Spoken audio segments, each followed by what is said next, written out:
After learning to make this flan, I never wanted to do it any other way again. Here, in my skillet, I'm going to add 1/3 cup of sugar, stirring the sugar well so that it melts completely and starts to caramelize, forming the base of the flan that turns out truly delicious. And besides being tasty, it also looks very beautiful visually. I keep stirring carefully until all the sugar dissolves and reaches that point of bright, intense caramel. At this point, the sugar has already melted completely and has turned into a golden and very shiny caramel. Now, carefully, into that caramel, I'm going to add 1/2 cup of water, incorporating it little by little to avoid splashing. I stir well to dissolve all the sugar crystals that formed when adding the cold water to the hot caramel.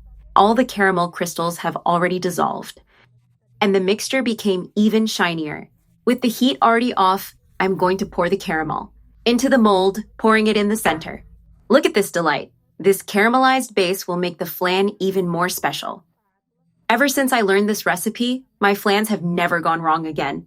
They always come out perfect. With a spatula, I spread the caramel well all over the mold. In the blender jar, I start by adding the eggs to prepare the creamy base of the flan. For this recipe, I'm going to use 3 whole eggs.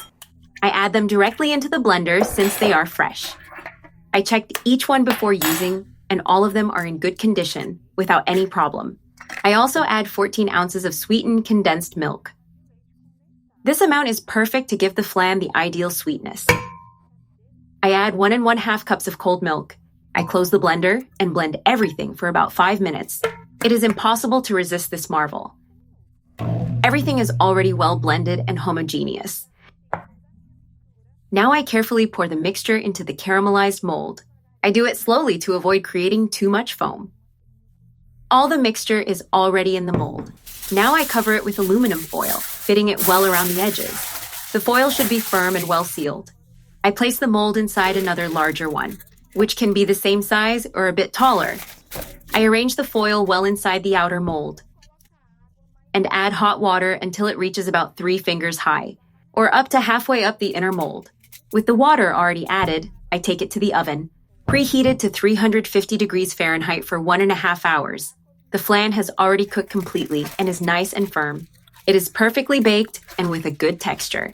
Now carefully, I remove the aluminum foil. Look how well cooked it is with that yellow tone, even on the top, a sign that it is ready. I take it to the refrigerator and let it cool well. Once the flan is well chilled, I place a plate on top of the mold and carefully unmold this delicious flan.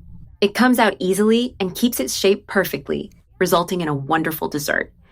Now all that is left is to cut a generous slice, which is super soft, creamy, and with an ideal texture. Look at this delight.